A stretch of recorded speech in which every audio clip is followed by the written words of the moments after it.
I will tell you a story about something terrible that happened on Halloween. This story is true, so they say, and it made my hair stand on end just to hear it. It all happened many years ago in my town, which, at that time, was just a little town between the mountains of Catalonia, Spain. The town was little more than a small square with a church, a park, a prison, and a school, with all the houses clustered around. The town was very proud of their school since it had been voted the best school in the province. It was the morning of October 31st, Halloween, and a class of students were doing arts and crafts in their classroom. Some were cutting skeletons out of sheets of paper, some were painting vampire bats, and others were drawing pumpkins. The students were all aged between 8 and 9 years old. Their teacher was a beautiful young woman who had only been working at the school for 1 month. While the children were having fun, preparing the Halloween decorations, the teacher turned the radio to listen to the weather forecast. She was planning to organize an outdoor Halloween party for the kids later that day and wanted to be sure that it wouldn't rain. Suddenly, the weather forecast was interrupted by a news bulletin. This is an important announcement. A convicted murderer has escaped from the local prison and is on the loose. He is described as armed and very dangerous. Please do not attempt to apprehend him. The police will... The teacher rushed across the room and switched off the radio. She did not want to alarm the children, but it was too late. The children had all heard the broadcast and were very frightened by the news. They knew that the prison was very near the school. The teacher tried to reassure them and told them not to worry. A few minutes later, the school principal made an announcement over the intercom. Attention all teachers. We have been informed that police are dealing with a very serious situation that is occurring right now in the town. All teachers are advised to lock the doors and windows of their classrooms until the police get this situation under control. I repeat, lock all doors and windows until further instruction. That is all. The teacher told the class to stay calm. She took out her key and locked the classroom door. Then she went around and closed every window, making sure that they were secure and nobody could get in. One little girl raised her hand and asked if she could go to the bathroom. The teacher didn't want to let her go, but the girl insisted. The teacher finally relented and gave her permission to go to the toilet. After all, it was unlikely that the murderer would come to the school. She told the girl that, when she came back, she would have to give a secret knock at the classroom door. Then they would know that it was her and they could let her back in. The code was 3 taps and 2 scratches. Tap, tap, tap. Scratch, scratch. The girl left to go to the bathroom, and the teacher locked the door behind her. To take the children's minds off the scary situation, she started telling stories. After 20 minutes had passed and the girl still had not returned, the teacher began to get worried. What's taking her so long? She wondered out loud. Suddenly, they could hear footsteps in the corridor. Everybody in the classroom froze. Then they heard a noise at the door. Tap, tap, tap. Scratch, scratch. She's back, sighed the teacher in relief. She walked over, took out her key. What if it's not her? Asked one little boy who was shivering with fright. The teacher hesitated, her key inches from the lock. Again they heard a noise at the door. Tap, tap, tap. Scratch, scratch. It must be her, said the teacher. She put the key into the door and unlocked it. Suddenly, the classroom door burst open, and a tall man was standing there. In his right hand, he was holding a knife, and in his left hand, he was holding the little girl's severed head. The escaped murderer came into the classroom, smiling from ear to ear. The children were trapped inside. All that could be heard in the corridors of the school were screams of terror and squeals of pain. In the chaos, the teacher managed to break a window and jump out. She barely escaped with her life and crawled to safety. The children, however, were not so lucky. When the police arrived, they found the murderer sitting in the middle of the classroom. The floor, walls, and ceiling were covered in blood. Little body parts lay scattered around him. He had chopped up every child in the class into tiny pieces. They found the headless body of the little girl in the 3rd stall of the bathroom. The police figured out what had probably happened that cold October day. The escaped prisoner must have been hiding in the toilet when the girl was asking for permission to go to the bathroom. He must have surprised her in the stall and forced her to tell him the password. When she did, he cut off her head. Today the teacher is in a psychiatric hospital. She never recovered from the incident and can't stop repeating over and over again, "Ow, tap, tap, tap, scratch, scratch, tap, tap, tap, scratch, scratch." The school was abandoned because parents refused to send their children there. There were too many bad memories. The school was left just the way it was when the murders occurred. They say that if you visit the old school building and go into the classroom, you can still see the blood still dripping down the walls. If you are brave enough, you could even go to the bathroom. Just tap 3 times and scratch 2 times on the door of the 3rd stall. Then open it. You will see the headless body of the little girl sitting on the toilet. On a chilly Halloween night in 2002, 4 young girls walked down a deserted street, their laughter echoing in the stillness. As they passed an old church, they noticed a man standing outside dressed in a clown costume. He approached them, a worried look on his face, and asked if they had seen his lost puppy. The girls shook their heads, but when he pleaded for their help in finding the dog, they agreed, wanting to be kind.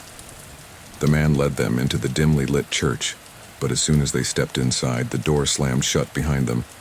The girls turned in panic as the man locked the door, trapping them inside. Realization dawned too late. They had been tricked. They tried to escape, but the man was too quick, overpowering them one by one. He tied them up, and what followed was a night of horror. The church, once a place of sanctuary, became a chamber of nightmares as the man subjected the girls to unspeakable torment. Their terrified screams reverberated through the empty building, bouncing off the marbled walls, the wooden rafters, and the once sacred altar. But their pleas for mercy went unanswered. When the man had exhausted his twisted desires, he mercilessly killed the girls, silencing their cries forever. He left the church, disappearing into the night as if he were just another Halloween reveler. His clown costume, now stained with blood, went unnoticed by the few passers-by who thought nothing of it on a night filled with costumes and masks. The next morning, the local priest arrived at the church to prepare for the day's service. He was puzzled to find the door unlocked, and as he stepped inside, a strange dripping sound reached his ears. Walking down the aisle, he was horrified to see a pool of blood on the altar. With trembling hands, he switched on the lights, revealing a scene of unimaginable horror. Hanging from the rafters were the headless bodies of the 4 young girls, their lifeless forms swaying gently in the air. Blood dripped from the stumps of their necks, pooling on the altar below. The priest recoiled in shock, his mind struggling to comprehend the atrocity that had taken place in his church. The girls were laid to rest in the small cemetery behind the church, but the horror was far from over. Just a few weeks after their burial, each of the girls' parents received a mysterious package in the mail. Dread filled their hearts as they opened the boxes, only to find the severed heads of their beloved daughters inside. The nightmare, it seemed, would never end. To this day, the man who committed these heinous acts has never been found. The old church, now abandoned, is said to be haunted by the spirits of the 4 girls. On Halloween night, some say you can see their ghostly figures standing on the altar. And if you listen closely, you might still hear their anguished screams echoing in the darkness. So, if you're ever approached by a stranger asking for help to find a lost puppy, remember the fate of those 4 girls and be cautious, for not all who wear a mask have good intentions.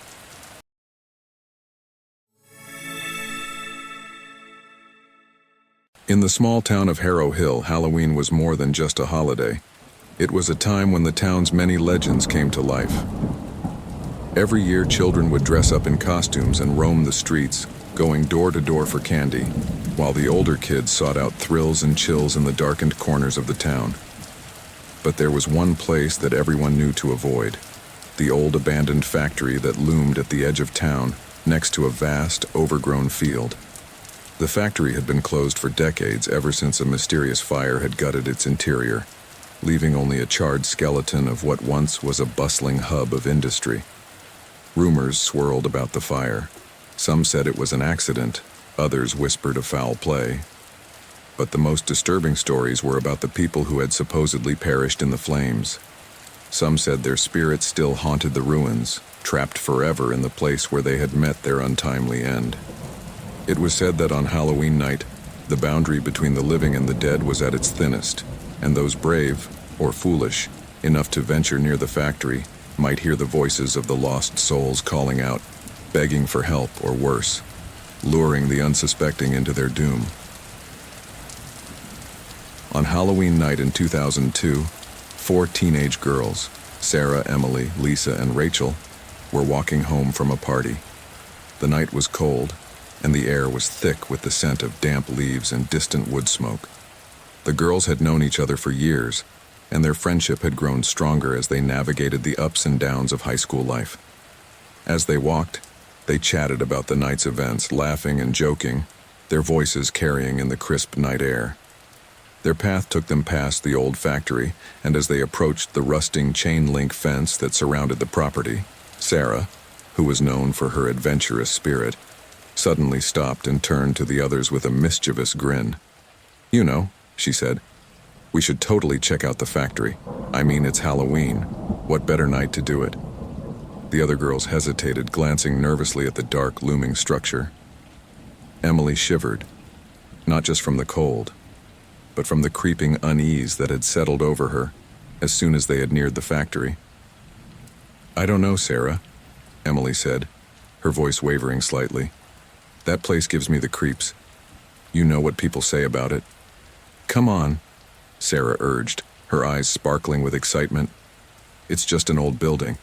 There's nothing in there except dust and maybe some rats. Besides, think of the stories we could tell everyone at school. We'd be legends."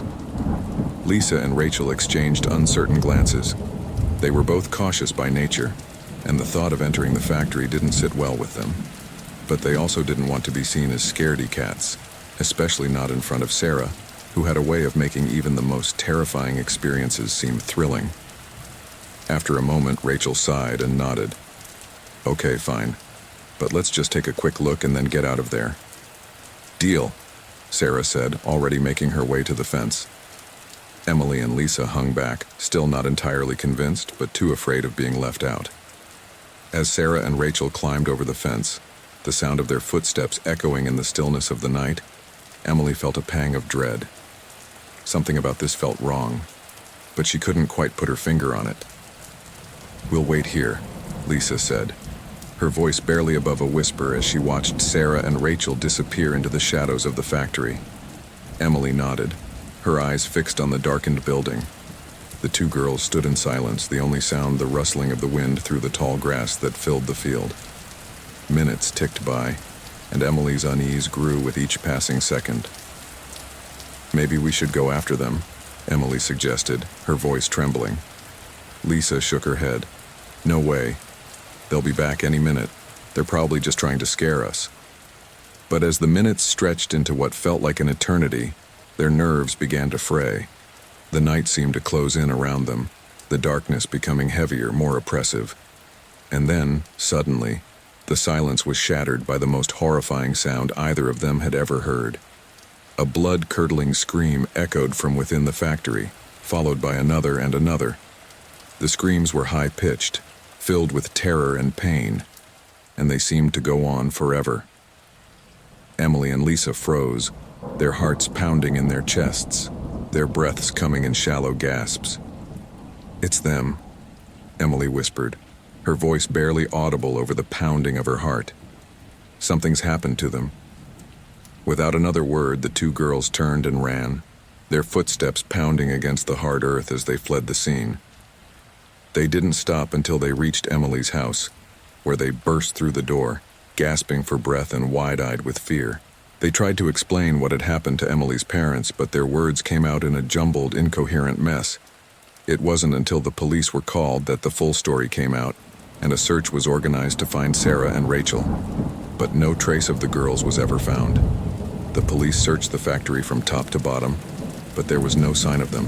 No footprints, no clothing, nothing to suggest they had ever been there at all. It was as if they had simply vanished into thin air. In the days and weeks that followed, the town was gripped by fear and speculation.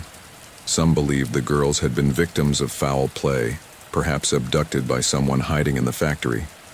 Others were convinced that the spirits of the factory's former workers had taken their revenge on the living. As the years passed, the story of Sarah and Rachel became part of the town's folklore, a cautionary tale whispered among the locals. On Halloween night, parents would warn their children to stay away from the factory, lest they too disappear into the darkness, never to be seen again. To this day, the old factory still stands, a silent sentinel at the edge of the field. Its windows are broken, its walls covered in graffiti, but no one dares to go near it. Those who pass by at night sometimes claim to hear faint voices or see shadowy figures moving in the darkness. And every year, on Halloween, the town is reminded of the night when two girls entered the factory and were never seen again. The legend has grown over time, and now it is said that if you dare to enter the factory grounds on Halloween night, the spirits within will claim you as their own and you too will vanish, leaving behind only an empty silence and a chilling reminder that some places are better left undisturbed.